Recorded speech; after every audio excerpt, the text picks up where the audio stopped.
Hello everybody, this is Jana. I'm a tour guide here in Prague for Travel Curious, and I would like to welcome you in the capital of Czech Republic. We're just going to wait 1 or 2 minutes for the rest of you who would join us today for this walk through the historical center of Prague. I'm standing here in the old town square. It's the very heart of Prague. It's 4 o'clock at the afternoon, and as you can see, there are a lot of people waiting because we just had a very special show that I will talk about a little bit later. So it's happening every hour, and that's where you get all the people. So just finished one, but we'll explain in a moment what just happened. Anyway, as you can see, a lot of people are in the city walking through the streets of Prague. The situation with the COVID-19 is getting better. We don't have so many restrictions. We can walk freely through the street, we can go to the shops, to the restaurants. We don't have to wear face masks except in the public transport, especially in our subway, in our metro, but otherwise and the rest of the city, it looks like everything is okay. There are tourists coming back to Prague. It's easy actually to travel for those of you who are from Europe. The other world countries might have some restrictions, but for European countries it is quite easy actually to get here. So hopefully if anybody of you is from Europe and planning to go somewhere during this summer, Prague will be on the top of your list. So we have 2 minutes after 4 o'clock, so I think we're ready to start. Would like to also welcome my friend behind the camera, Thomas, who is helping me with setting all the hopefully nice views for you. So maybe he will point the camera on him as well, say hi to you. And also would like to encourage you, if you have any questions about anything you're interested in, just feel free to write your question. Thomas will try to read through and will try to answer some of your questions. So I think we can start. So welcome everybody again. So Jana, or Jane in English. Jana, that's my name. I'm a tour guide for Travel Curious here in Prague, or as we call the city, Praha. I'm tour guide for about 10 years. I'm originally actually from Slovakia, but when I was born, this country was called Czechoslovakia. So in 1993, our country separated in two, Czech Republic and Slovakia. And about 15 years ago, I moved here to Prague for university, and now working as a tour guide. Today on this walk, I would like to show you the very heart of Prague. I would like to take you on a walk from this place, the old town square, that is the most important part in Prague. We will go through the streets of the old town all the way to see the very famous Charles Bridge that is in the city for a couple of centuries as well. So hopefully you will enjoy it. So the old town square is basically where everything happened. This is where the history of Prague started as well. You can see all these beautiful buildings around us, and I think for me one of the most beautiful buildings you can find in the city is actually this amazing church behind me, dated back to the 14th century, the Church of Our Lady before Tyn, T-Y-N, Tyn Church. As you look carefully on the towers of the church, you can see that they have different sizes. The one on the right is a little bit wider than the one on the left, and that's because, according to legend, they should represent men and women. But actually that's not so true. The truth is that the left tower was destroyed in history, was rebuilt, and let's say it wasn't done in the same scale as the other one. The other part of the old town square is actually known as the former Jewish quarter. That's where for centuries a Jewish community lived. You can walk through that part. Actually, one of my colleagues did a walk through the Jewish quarter, and you can find there beautiful synagogues that are dated back to the 15th, 16th century. There's actually even a synagogue from the 1200s, from the 13th century, old Jewish cemetery, and it's a very unique part, but it was all rebuilt in 1900. So we can see the beautiful buildings, many of them in Art Nouveau style. So change a little bit, but you can still find some of these original buildings there as well. And another very important building you can find on the Old Town Square, we have to go on the other side, is the Town Hall, the seat of the mayor of the Old Town, the seat of the councilman back in the past. Also has this beautiful Gothic tower that you can actually, if you come to Prague, you can go all the way on the top. There's a very nice view for the whole city. You can climb the stairs, but you can also take a lift, elevator. Not many people notice when they come to this place that actually almost half of this building is missing. When you look carefully on the right from the tower, there is the red facade with the windows, and you can see that actually it's broken. So that's because the building continued all the way on the right, basically continued where you can see the trees all the way to the Church of St. Nicholas, and that part was damaged, had to be taken down unfortunately as well in May 8, 1945, the very last days of the Second World War, when we had in Prague Prague uprising as we call it, against the Nazi occupation. It's just a couple of days before the liberation of the city. Many buildings unfortunately in the historical center of Prague were demolished, could be rebuilt, but unfortunately with the town hall it was not so easy, so the building had to be taken down. But we're very happy that at least this beautiful Gothic tower survived, and the part of this Gothic tower is the very famous Astronomical Clock. That was the reason why all the people were there. So let's go to see it, because the show is over. All the people went to other parts of the city. Friday afternoon, so we can imagine what's the plan for Czechs. We come here basically to find a nice bar, grab a glass of beer, and enjoy this evening. It's the end of the working week, so the best way to celebrate, of course, is to have a glass of beer. As you may know, Prague, or the Czechs, consume the most beer per capita in the world, so we try to be always number one. So it's very difficult, of course, to keep being number one, but we try. So here it is. The astronomical clock is dated back to 1410. Well, 1410 is actually the oldest written evidence that we have about this clock, so probably it was built a little bit before, but 1410 is the year that you can find in many books and historians mention. It's one of the most complicated clocks, of course, if you don't know where to look, how to read it. According to legend, it was built by Master Hanuš, and when he built this clock, Prague didn't want him to work somewhere else, to build a better clock somewhere else, so the councilman ordered to blind him, cut off his eyes. And according to legend, when Master Hanuš, in his last days of his life, he found a way to go inside of the mechanism, inside of the astronomical clock. He destroyed the clock from inside the mechanism, and in the moment when the astronomical clock stopped, his heart stopped as well, so he died inside of the mechanism, and it took some time to repair it. So how the clock works, or what you can read on the clock, as you can see, there are two discs, the upper one, let me point to you with a finger. Where is my finger? Here is my finger. This one with the black color, red and red, that's the astronomical dial, and that's where you can read the position of sun, position of the moon, different parts of the day. The blue part of the circle represents the day, the red part represents sunset and sunrise, and the black stands for night. You can also read there 4 different times. So it's possible to read what time is it right now, but the position of the symbols, it's not very good for reading it in this moment, but there are four different times that you can read.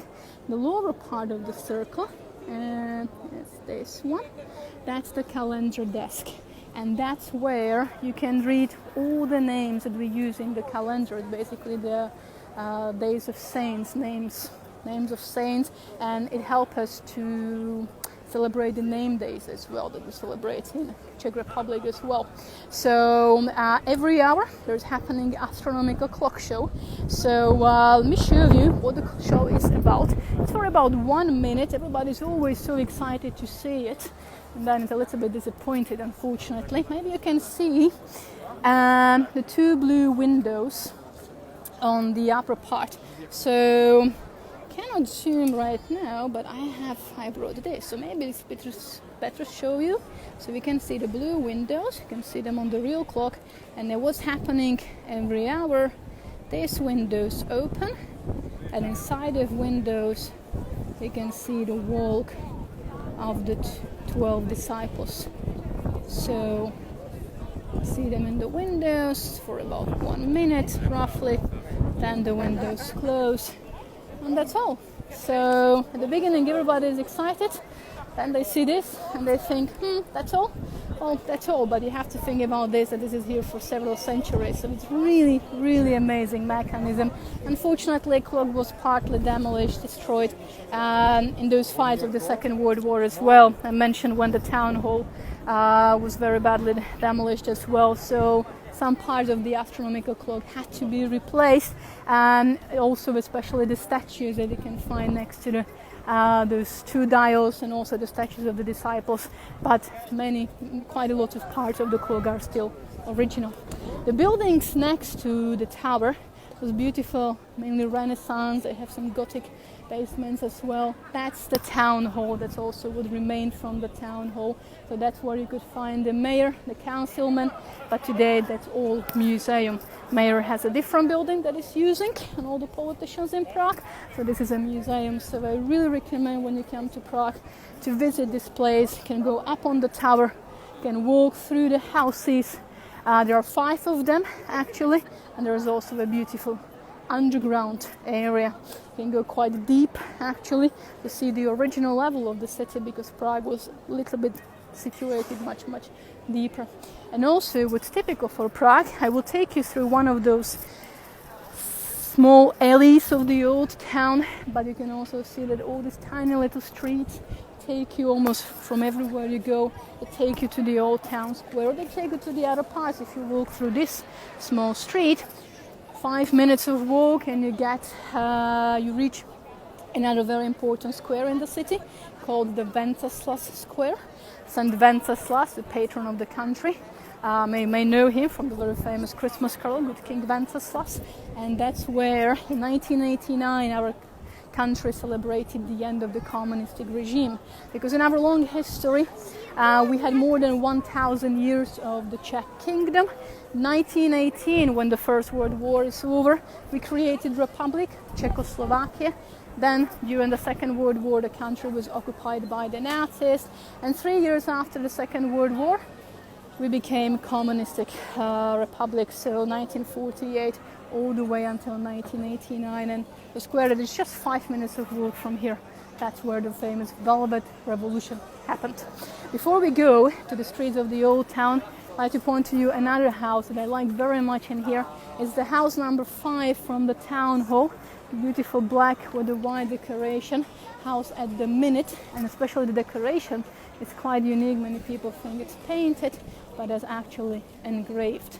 That's typical for the Renaissance architecture, and typical thing for the Renaissance architecture, we call it graffito.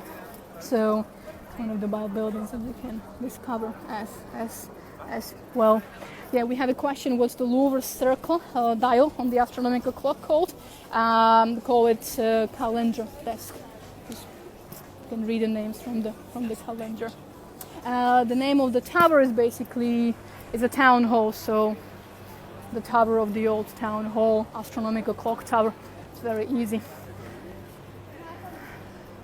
Okay. So now let's keep walking through the streets of the old town, and we're going to take one of the oldest streets in the city called Karlova in Czech language, or Charles Street.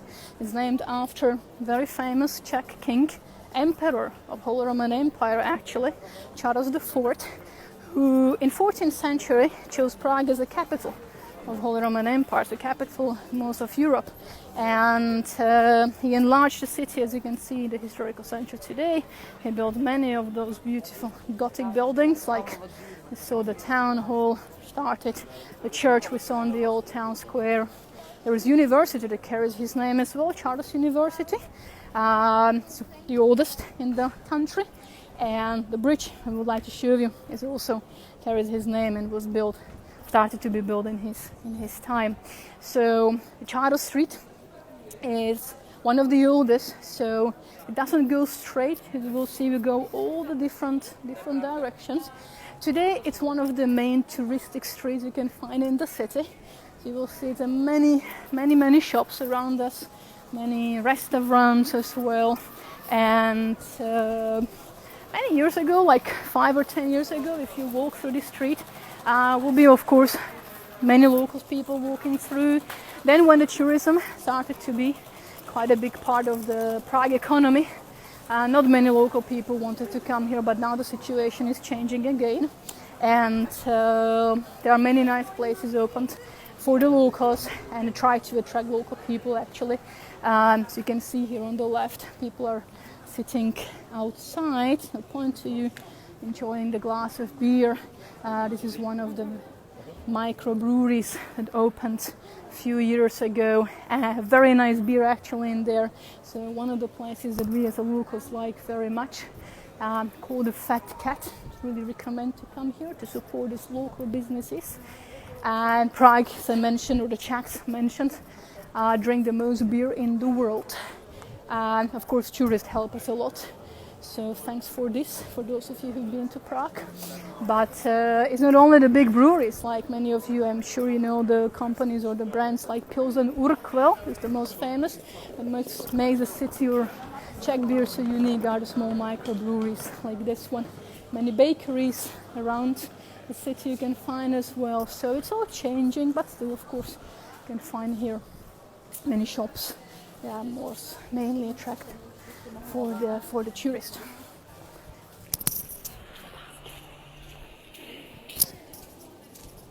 Also, if you have any question or something, feel free to write it down. And I would like to show you, actually, as we're talking about beer, we have to mention a little bit about the Czech food. Let me show you. Of course, we don't recommend to go to the restaurants where you have the pictures of food, but it's good for tours. This is the typical Czech food, very healthy, of course. It's all the dumplings. That's this white thing. It's basically made of bread, potatoes, roasted duck, roasted pork, beef, cabbage, dumplings. That's the typical Czech food. So it's not very healthy food, let's say. So the questions about the masks, maybe you notice that some people wear masks. We don't have to wear them when we walk outside on the street. Some people still choose to do it, but it's not mandatory to wear the mask, except when you go to the public transport, subway, so trams, buses. You don't have to have them. It's recommended in the bus and trams, but not in the subway, in the metro. You have to wear them. Otherwise, but this is only like few weeks when we don't have to wear the mask. So what's the temperature in Prague? Well, today it's 21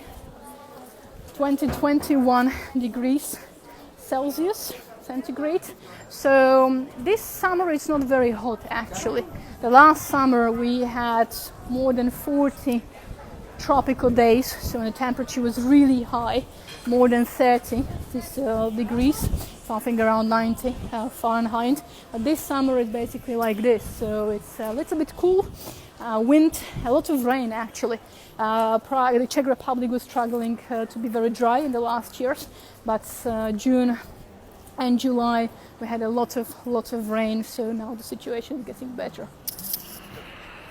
And the hotels, there's also a question about the hotels. Hotels are opening, not all of them unfortunately, but most of them are opened actually. So the tourists are coming back. Many people from Czech Republic, they travel here to Prague, but also the people from the countries around us. So many of tourists from Germany, from Austria, from Slovakia as well. So the tourists, the hotels are opening, but maybe like 80% of them are open. There are still some that decided to be closed, but they just because nobody knows what's going to happen, of course, but you can see that in the last 1 month the situation really improved. If I walk through this city, through these streets 1 month ago, it was almost empty. Now, as you can see, a little bit much more people. So we're still on the Charles Street on Karlova, and I'd like to point to you another beautiful house. That's actually the beauty of the street, to ignore shops and restaurants, but to look on the building. So sometimes you always have to look up. And there's this beautiful house, Hotel Aurus, the hotel today, or known in history as a house at the Golden Well. That's written in Czech language beneath the name of the hotel. A beautiful Renaissance building. You can see the statues of saints that decorate the facade next to the windows. So that's one of the things, that we have many of these statues of saints all over the city. And it's interesting actually that we have so many churches, we have so many statues of saints everywhere. But speaking about religion, when you try to find out some information about Czech Republic, you find out that actually the Czechs are not very practicing religion, let's say. It's about 80% of Czechs don't practice any religion. The main religion is Roman Catholic, but it's something like 10-15% of the population only. So all these statues and all these churches, and they were built when they were added, that's actually centuries ago. Just a situation change.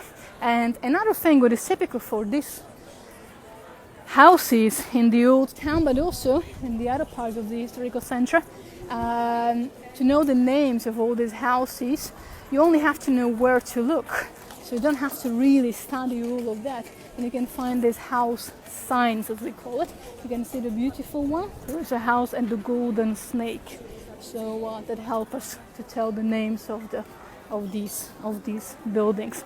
It was actually one of the places where you could taste coffee for the very first time. There was also a question about what's the difference between Czech Republic and Czechia. It might be confusing. It's basically the same. Officially, the name of the republic is Czech Republic, but just to make it shorter, sometimes we use the name Czechia. And that's like a few years ago when the government decided to use this short version as well. But otherwise, it's the same. And I think the local people would prefer the name Czech Republic more than the Czechia. But if you go on the Google Maps, there is Czechia. But that's because our country is small. So to write the name Czech Republic on the Google Maps, it's not that much space that, of course, you would need. Yeah, this street, the Charles Street, we're still walking through. It's only for pedestrians, actually. Good question. And sometimes you can find here cars, but it's the delivery cars. In the morning, sometimes the taxi drivers come here as well, because many of these buildings around us, they are also hotels as well. But it's only for the pedestrians. Can't imagine actually in the high season last year that can have cars in here, because really in the high season it's almost impossible to walk through these streets. So if you are planning to come to Prague in following years, when the situation gets better and we return back to the normal numbers of tourists, just for your idea, to have an idea, last year we had 8 million tourists who came to Prague. Had 8 million people who came here, so definitely this is not 8 million people today, but you can imagine when this amount of people come to Prague, especially this street, because it takes you directly to Charles Bridge. It's just behind us, so we'll point the camera in a moment, and this is where everybody goes. So it's almost impossible to walk through, but you can see it's getting quite busy. So even now, it's only 4 o'clock, it's quite difficult to get through. Yeah, and there's also a question what you should buy when you come to Prague. We're famous for crystal, Czech crystal or Bohemian crystal. If you like jewelry, garnet, amber, that's the typical stone, so you can see a lot of shops selling this. We have a lot of shops selling Prague chocolate. It's not really that traditional. And I really like, there is a shop called Manufaktura, and these shops, Manufaktura, they sell cosmetic made from beer. Mentioned we are a beer country, so So if you buy shampoo or shower gel made from beer, definitely good for you any reason. But here we are. That's the Old Town Tower Bridge. That's the entrance to the Charles Bridge. So one of the most beautiful views you get there. So we'll go a little bit closer. What's the cost of espresso? Well, if you go to Starbucks, probably a little bit more, but it's something around 2 euros should be. So we're waiting on a traffic light. There's also trams. It's a very good public transport system. Prague is definitely a walking city. You can use the trams in historical center, and actually it's quite fun to use it. Many people take a tram number 22 that takes them actually from the other side of the bridge all the way up to Prague Castle. We'll show you the view of the Prague Castle. So it's quite nice to do actually. And the subway is mentioned as well, but if you want to cover the other part of the city. So here we're getting closer to the tower of the Charles Bridge. But before we go to the bridge itself, I would like to go on the right. And that's because there is a statue of Charles IV, that king I mentioned earlier, who basically built the city as you can see it today. And there is his beautiful statue with there's always pigeon on his shoulders, I think, you can see. And the statue celebrates Charles as the man who established the university. So not to commemorate the bridge actually, but university carries his name. There are 4 women in the lower part around the memorial, and those women represent the 4 colleges, faculties that were at the beginning. Now we have more colleges, of course, but back in the 1300s, so it's one of the oldest universities you can find in Europe. Actually, the oldest university, of course, in Czech, in former Czechoslovakia. So it's one of the most prestigious universities that you can study as well. And we go this direction, getting to this beautiful view of the river in Prague, Vltava or Moldau. Vltava, how Czechs call it. Moldau is more international name, German version. For those of you who join us from the very beginning, I played a piece of music that carries the same name, composed by Bedřich Smetana, Vltava. So if you like classical music, you may recognize this tune from the very beginning before we started this talk. So, and you can see above the river the campus of Prague Castle. The buildings up on the hill with the big church in the middle, that's the Cathedral of St. Vitus.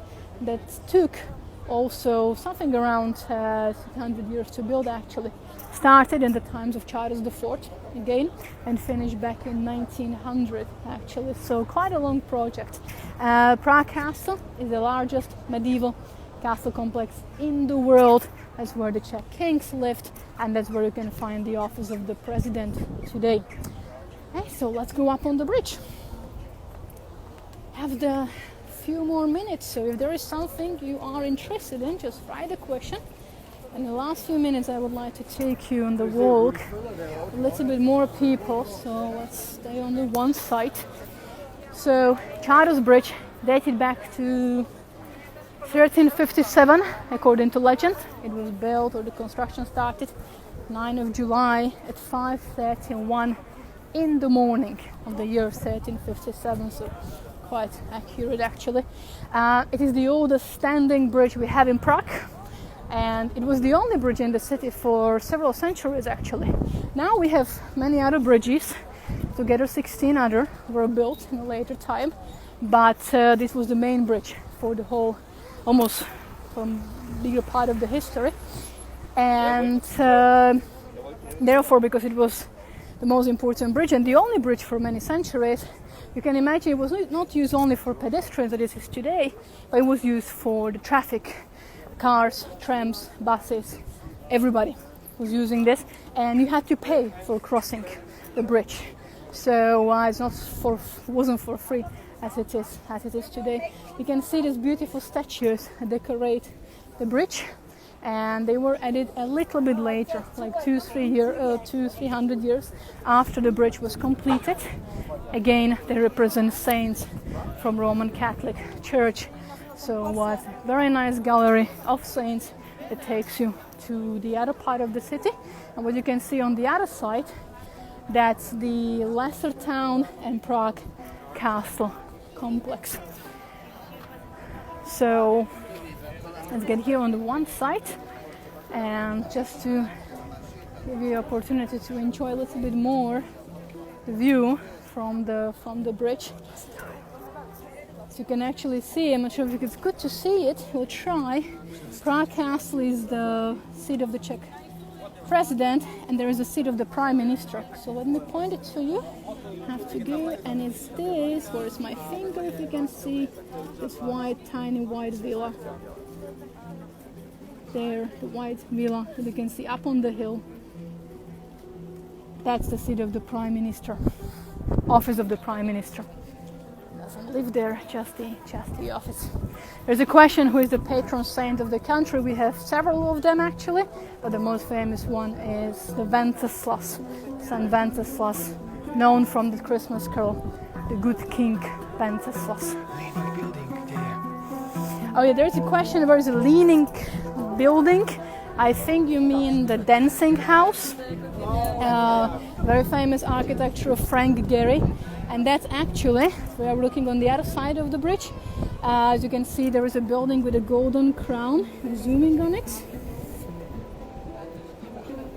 That's the National Theatre. So it's just another like 10 minutes of walk behind the National Theatre. National Theatre. So like 15 minutes of walk from this bridge, that direction, you find the dancing house, Frank Gehry architecture. Yeah, question was the famous composers. Actually, I think the two are the most famous composers in Prague, or known from the Czech Republic. Bedřich Smetana, that's the music I played at the beginning, and then probably the most famous one is Antonín Dvořák, the symphony from the New World that some of you might know. But there are many others that maybe you know about. Jana, Czech. And Gustav Mahler, he was born actually was the Czech kingdom in that time actually. So you could meet him in Prague very often.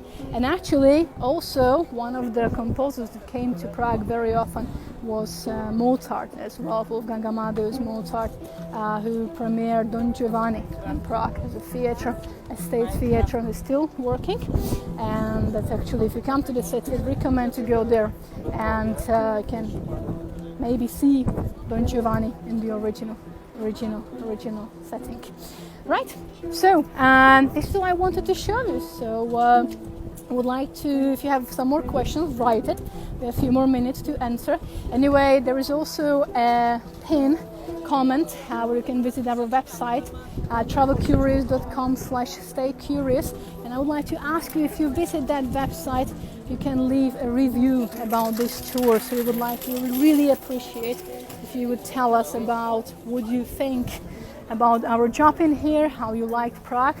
And if you like this tour, you can also leave a small tip for me and Thomas. We would appreciate a lot. And if you leave something, you will receive your amount back as a discount for the tours that you book with Travel Curious. So just visit the website if you want. There's also the question, what's the famous food in Prague? Roasted duck, definitely, with red cabbage and dumplings, of course, a typical side dish. You can also find what I actually like, but many local people like, and tourists, they think it's quite strange, but if you come here, you should behave like locals, right? Fried cheese with French fries and tartar sauce, so that's something what locals love. Pork with cabbage and dumplings, but there are also many Italian restaurants, Asian food as well, because Czech food is not very healthy, not very light version, so we try to eat the food from all the other countries as well. And actually There also you can find some special markets happening all over the city. Just at the end of the Charles Bridge, if we keep walking this direction, there is a French embassy, and this week there is a French market because in France they celebrated the Bastille Day. So if you want to try some snails, you can try there.